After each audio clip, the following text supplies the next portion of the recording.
Hello guys, WhatsApp, ठीक हो? तो स्टार्ट करते हैं अपन इलेक्ट्रोकेमिस्ट्री के नेक्स्ट लेक्चर को।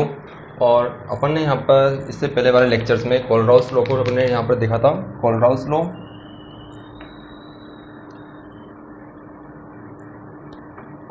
लॉ तक अपना डिस्कशन हो गया था।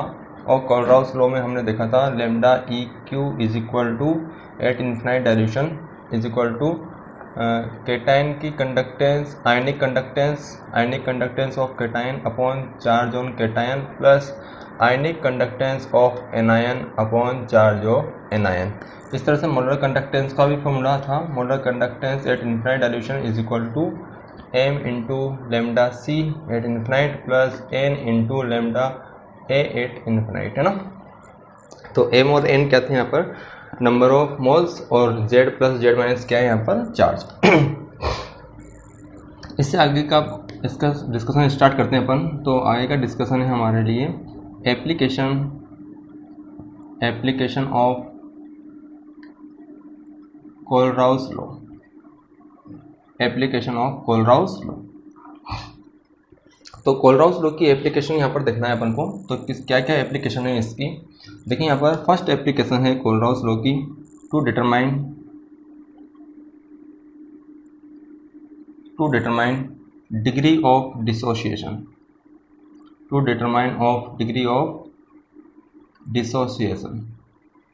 डिग्री ऑफ डिसोसिएशन को कैलकुलेट करने में ये आता है। और डिग्री ऑफ डिसोसिएशन को रिप्रेजेंट करते हैं अपन किससे? एल्फा से। तो यहाँ पर एल्फा इज इक्वल टू होता है सी कंसंट्रेशन पर molar conductance upon infinite dilution पर मोलर कंडक्टेंस। यहाँ हो सकता है सी कंसंट्रेशन पर equivalent conductance upon infinite dilution पर इक्विवेलेंट कंडक्टेंस। तो एल्फा का यह फॉर्मूला है ना। तो कितना परसेंट डिसोसिएट हुआ है तो उसका मालूम चल जाएगा इससे, क्योंकि एल्फा क्या है? डिग्री ऑफ डिसोसिएशन है। तो यहाँ पर तो 100% होगा ये वाला। और कितना? सी कंसंट्रेशन पर उसकी इक्विवेलेंट कंडक्टेंस है। ओके, तो 100% डिसोसिएट होगा तो ये होगा, है ना। और टोटल अपॉन कितना है, कितना परसेंट आयनिक कंडक्टेंस शो कर रहा है, तो ये डिग्री ऑफ डिसोसिएशन को रिप्रेजेंट करेगा। सेकेंड है यहाँ पर to determine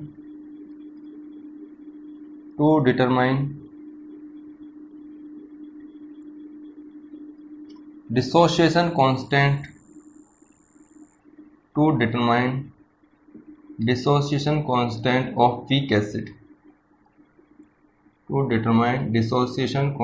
of weak acid.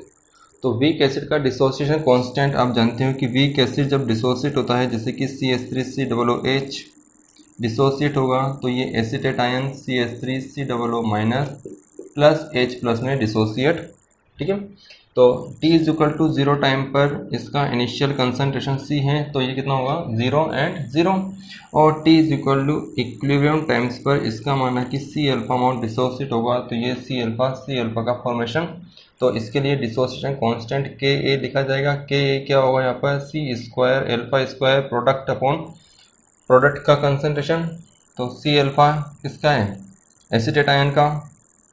And C alpha किसका है? H प्लस आयन का अपॉन C1 माइनस अल्फा किसका है? एसिड्स का इन इक्विलिब्रियम कंडीशन। तो C से C कैंसिल हो जाएगा, तो ऊपर क्या बचेगा? C alpha square upon 1 minus alpha. तो ये हमारे लिए क्या है? आयनाइजेशन डिसोसिएशन कांस्टेंट Ka है ना।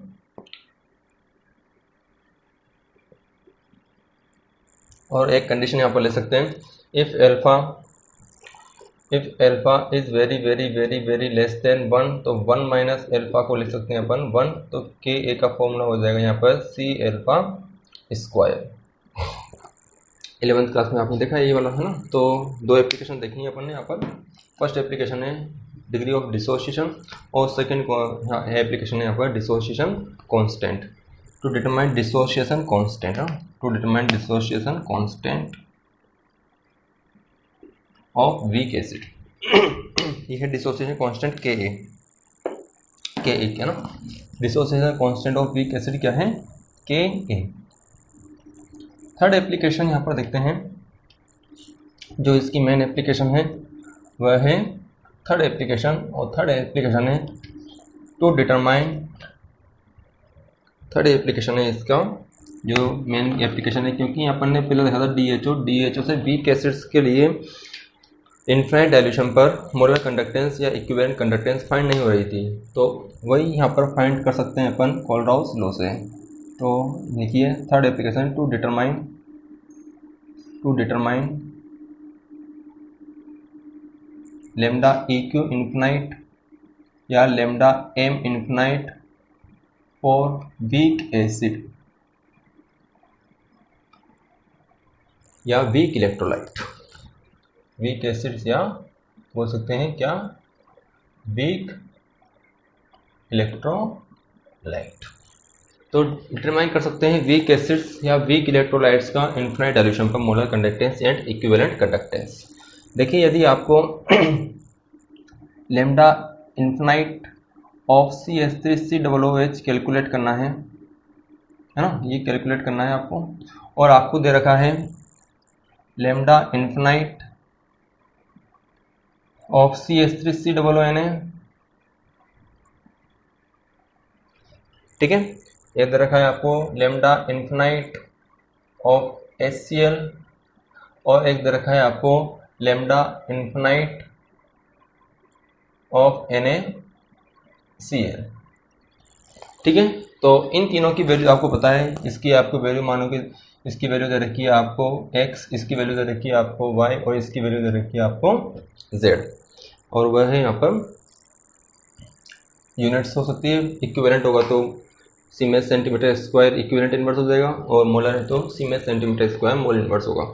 तो आपको ये फाइंड आउट करनी है, तीन वैल्यू आपको गिवन है, तो किस तरह से यहाँ पर अपन निकाल सकते हैं इसको, इसकी मदद से निकाल सकते हैं, इसकी हेल्प से निकाल सकते हैं। तो यदि ये है तो इसके लिए क्या होगा, इसमें दो आयंस होंगे, एक तो होगा इनफिनाइट डाइल्यूशन पर CH3COO- एंड इनफिनाइट डाइल्यूशन पर Na+ आयन, और यदि इसमें निकालोगे आप तो इसके लिए क्या होगा, इनफिनाइट डाइल्यूशन पर H+ आयन की कंडक्टेंस और इनफिनाइट डाइल्यूशन पर Cl- आयन की कंडक्टेंस। NaCl में निकालोगे आप तो इनफिनाइट डाइल्यूशन पर Na+ ion and infinite dilution पर Cl- आयन, ठीक है।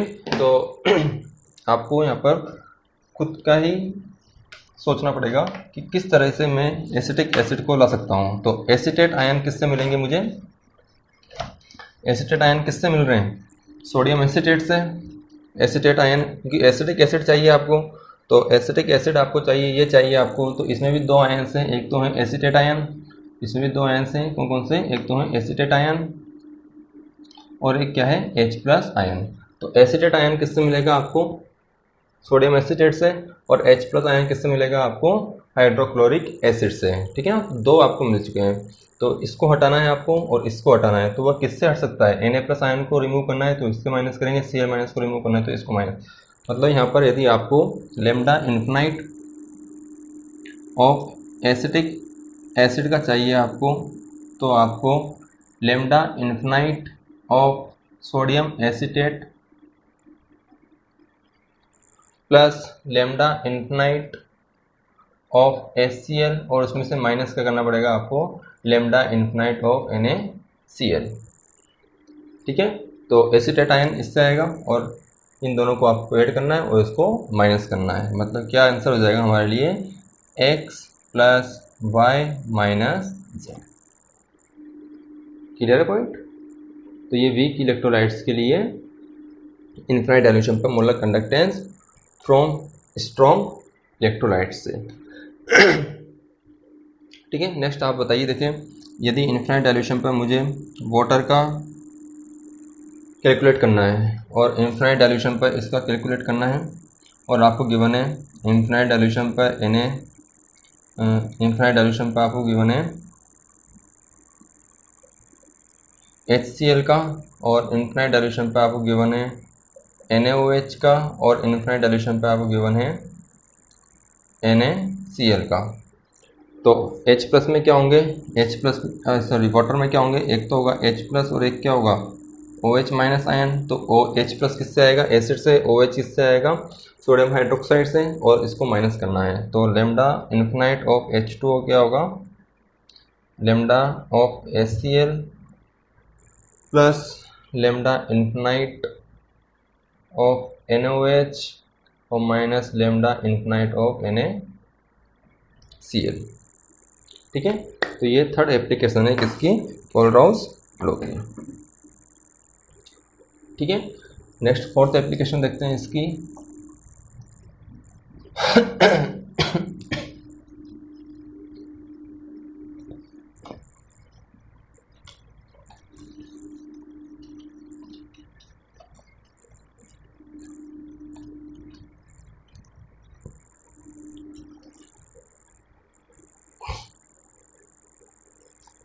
ठीक है, तो ये दो एप्लीकेशन आपने देखनी है किसकी, Kohlrausch, sorry 3 application. Fourth application देखते हैं, to determine solubility and solubility product, solubility and solubility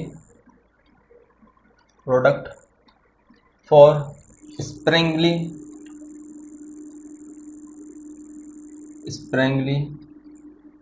soluble salt, है ना, sparingly soluble salt। sparingly soluble salts क्या होते हैं, जो थोड़ा कम solubility होती है, जैसे कि एग्जांपल AgCl, BaSO4, PbSO4, है ना, तो ये क्या है, sparingly soluble salts। तो sparingly soluble salts की मोलरिटी, sparingly soluble salts या सैचुरेटेड सॉल्यूशन, यहाँ पर बस आपको न्यूमेरिकली करना है। तो sparingly soluble salt, sparingly soluble salt molarity is like a solubility। solubility कब निकाली थी अपन ने, solubility का कंसेप्ट कब आता है, जब सॉल्यूशन क्या होता है, सैचुरेटेड कंडीशन में होता है ना। तो solubility कब निकाली जाती है, जब सॉल्यूशन क्या हो, सैचुरेटेड सॉल्यूशन। और सैचुरेटेड सॉल्यूशन की, सैचुरेटेड सॉल्यूशन का मतलब क्या है, उसमें और ज़्यादा सॉल्यूट को डिसॉल्व ना किया जा सके, है ना। तो सुपर सैचुरेटेड या सैचुरेटेड सॉल्यूशन या बोल सकते हैं, या वेरी डाइल्यूट सॉल्यूशन भी बोल सकते हैं ना, सैचुरेटेड सॉल्यूशन या वेरी डाइल्यूट सॉल्यूशन। तो सैचुरेटेड सॉल्यूशन की सॉल्युबिलिटी लाइक द मोलरिटी। तो यहाँ पर अपन एक काम कर सकते हैं, lambda M infinite super saturated solution के लिए निकालना है आपको। तो lambda M infinite is equal to kappa into 1000 upon, यहाँ पर क्या आता है, मोलरिटी, मोलरिटी की जगह क्या हो जाएगा यहाँ पर, सोल्युबिलिटी। तो यहाँ से अपन सुपर सैचुरेटेड सॉल्यूशन की इन्फिनाइट डाइल्यूशन पर मोलरिटी ही उसकी क्या रहती है, क्योंकि स्प्रेडली सोल्यूबल सॉल्ट्स का मतलब क्या है कि उसमें सॉल्ट को और ज़्यादा डिसॉल्व नहीं किया जा सकता, या वेरी डाइल्यूट सॉल्यूशन होते हैं। क्योंकि वेरी डाइल्यूट सॉल्यूशन होता है तो उसमें सॉल्यूट का अमाउंट क्या होता है, बहुत ही कम होता है। ठीक है ना।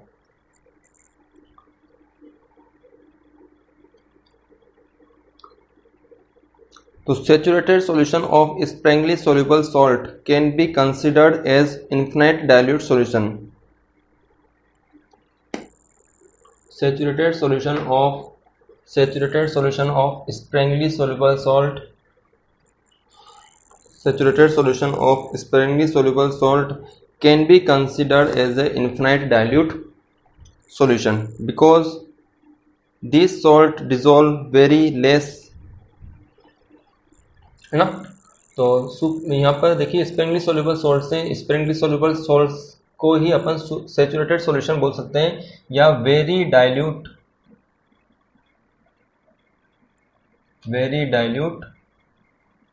सॉल्यूशन। वेरी डाइल्यूट सॉल्यूशन का मतलब क्या है, solute solute amount are very very less। ठीक है, सॉलिड का अमाउंट क्या है, वेरी वेरी लेस। और स्प्रेंगली सोल्यूबल सॉल्ट्स में भी क्या होगा, वो बहुत ही कम डिसोल्व होगा। तो स्प्रेंगली सोल्यूबल सॉल्ट्स को ही क्या बोल सकते हैं अपन, वेरी वेरी डाइल्यूट सॉल्यूशन। ठीक है, तो यहाँ पर अपन सोल्युबिलिटी कैलकुलेट कर सकते हैं, और सोल्युबिलिटी कैलकुलेट करके अपन के एस पी निकाल सकते हैं। के एस पी का फॉर्मूला होता है एक्स की पावर एक्स, वाई की पावर वाई एंड एस की power x plus y, x plus y. जैसे कि यहाँ पर ए एक्स बी वाई है, ए एक्स बी वाई कोई भी सॉल्ट है, तो एक्स की पावर एक्स, वाई की पावर वाई। जैसे कि BeCl2 का निकालना है आपको KSP, तो इसके लिए x कितना है बेटा 1 और y कितना है 2, तो 1 की पावर 1, 2 की पावर 2, x की पावर 1 प्लस 2, तो ये हो जाएगा 4s क्यूब। ठीक है, जैसे कि आपको एल्यूमिनियम सल्फेट का निकालना है Al2SO4 3, तो x कितना है 2, y कितना है यहाँ पर 3, तो 2 की पावर 2, 3 की पावर 3 और x की पावर 2 प्लस 3। ठीक है, तो कितना हो जाएगा ये 4, और ये मल्टीप्लाई कितना होगा 3 इंटू 9, 9 इंटू 27 और x की पावर 5 24 और 104 s की पावर 5। ठीक है ना, 108 s की पावर 5। तो ये है कोलराउस लॉ की एप्लीकेशन। तो फर्स्ट एप्लीकेशन हमारे लिए क्या थी, फर्स्ट एप्लीकेशन थी अल्फा की कैलकुलेशन।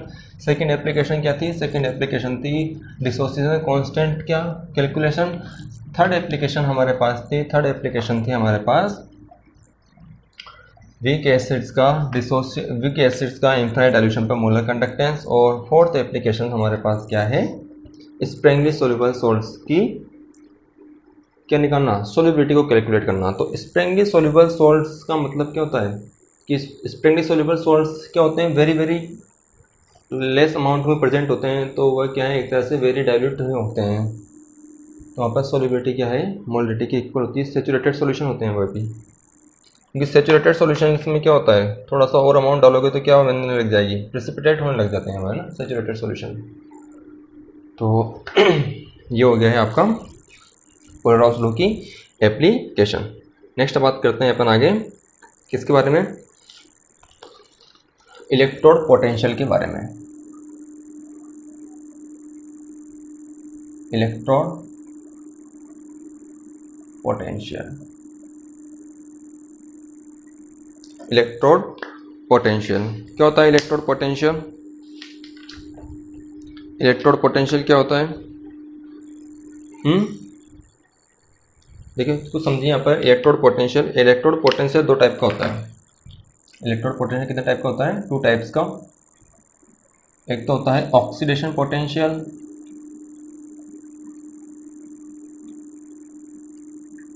और एक होता है रिडक्शन पोटेंशियल।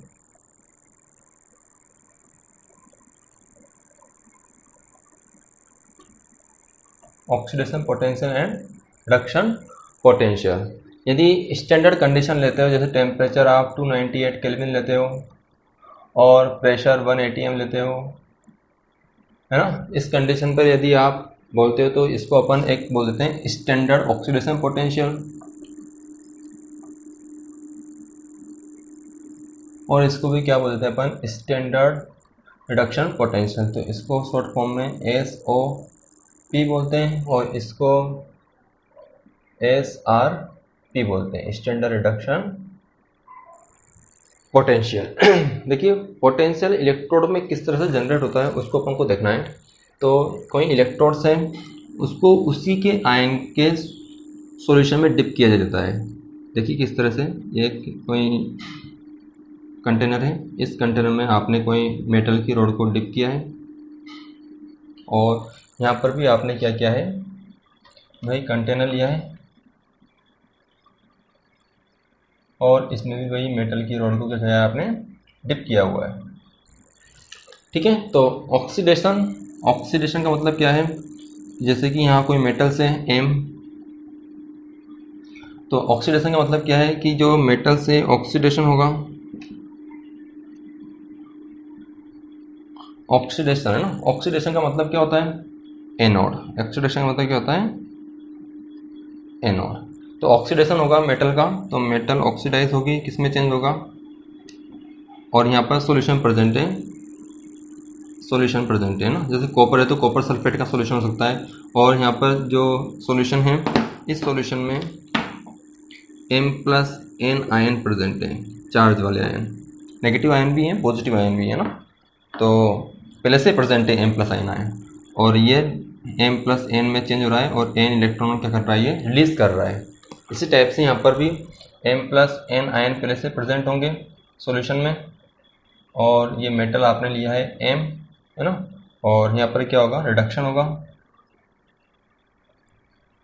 रिडक्शन का मतलब क्या है, रिडक्शन का मतलब क्या होता है कैथोड, और रिडक्शन किस तरह से होगा, यहाँ पर M+N N इलेक्ट्रॉन को गेन करेगा और किस में चेंज हो जाएगा, M में चेंज हो रहा है। दोनों पॉइंट क्लियर है, एक में हो रहा है ऑक्सीडेशन और एक में क्या हो रहा है रिडक्शन। तो ऑक्सीडेशन में ऑक्सीडाइज हो रही है मेटल्स, और रिडक्शन में क्या हो रही है, मेटल क्या हो रही है, रिड्यूस हो रही है ना। देखिए यहाँ पर अब क्या होता है कि जैसे कि मान लो कॉपर की रोड है और इसमें कॉपर सल्फेट का सॉल्यूशन आपने भरा हुआ है ना, तो क्या होगा, या जिंक की रोड है, जिंक सल्फेट का सॉल्यूशन है, मेटल्स को मेटल्स आयन के सॉल्यूशन में डिप किया है, मेटल्स को मेटल आयन के सॉल्यूशन में क्या किया है, डिप किया है, तो इलेक्ट्रोड पोटेंशियल जनरेट होता है। अब देखिए क्या है कि M+N आयन यहाँ पर बने हैं, ऑक्सीडाइज हुआ है, तो M ये मेटल्स किस में चेंज हुआ है, M+N आयन इसके अंदर आ रहे हैं सॉल्यूशन में, M+N आयन आ रहे हैं सॉल्यूशन में, M+N आयन आ रहे हैं, और ये M+N आयन इसमें N इलेक्ट्रॉनों क्या करके आ रहा है, रिलीज करके आ रहा है, मेटल के सरफेस पर छोड़ के आ रहा है।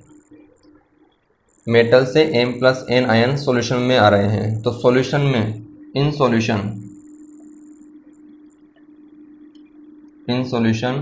M+N आयन क्या होंगे, इंक्रीज होंगे सॉल्यूशन में है ना, और सॉल्यूशन की इस मेटल के सरफेस पे क्या होगा, इलेक्ट्रॉन्स बढ़ते जाएंगे, इलेक्ट्रॉन बढ़ते जाएंगे, तो मेटल क्या हो जाएगी, नेगेटिव चार्ज हो जाएगी,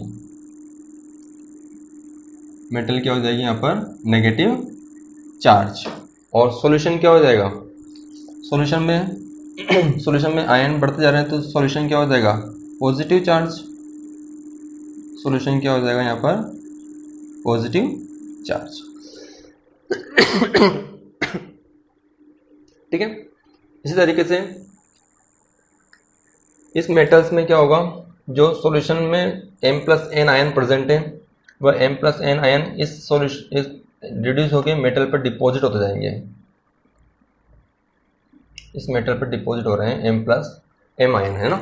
M+ ने इलेक्ट्रॉन लिए हैं इससे, N इलेक्ट्रॉन किससे लिए हैं, मेटल से लिए हैं, N इलेक्ट्रॉन किससे लिए हैं, इस M+N यहाँ पर सॉल्यूशन में प्रेजेंट है, इसने भी N इलेक्ट्रॉन किससे लिए हैं, ये मेटल से लिए हैं, तो मेटल्स पे इलेक्ट्रॉन क्या होते जाएंगे, डेफिशिएंट होते जाएंगे, मेटल इलेक्ट्रॉन डेफिशिएंट होगा, तो मेटल पे N पॉजिटिव चार्ज बन जाएगा, N पॉजिटिव चार्ज बन जाएगा, तो ये मेटल्स कौन सा चार्ज हो जाएगी, पॉजिटिव चार्ज।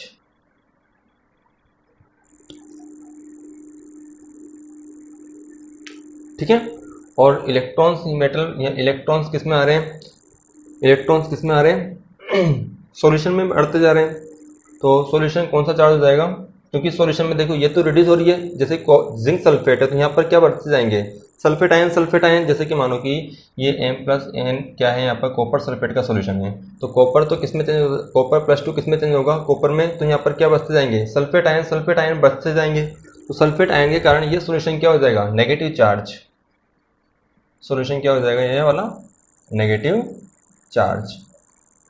और ये जो पोटेंशियल डिफरेंस जनरेट हुआ है सॉल्यूशन और इलेक्ट्रोड के बीच में, वही क्या कहलाता है हमारे लिए, इलेक्ट्रोड पोटेंशियल। तो ये ऑक्सीडेशन और ये क्या है, रिडक्शन। तो ऑक्सीडेशन हाफ सेल रिएक्शन है, ये ऑक्सीडेशन हाफ सेल रिएक्शन, और इसे बोलता है reduction half cell reaction.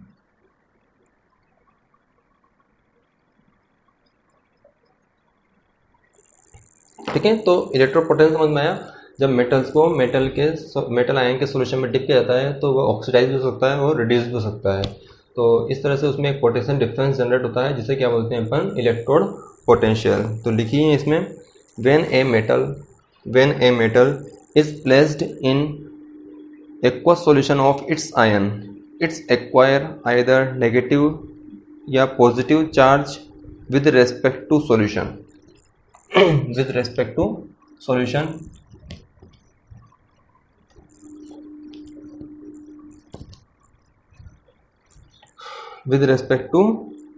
solution and potential is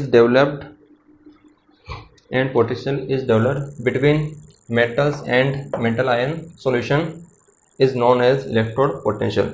When metal is dipped in या when metal is placed in its metal ion solution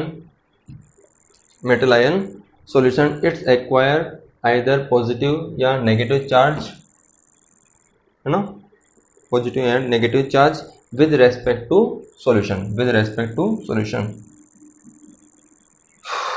तो this electrode potential are known as electrode potential. तो electrode potential electrochemical series next equation, इसको अपन next video में आगे देखेंगे।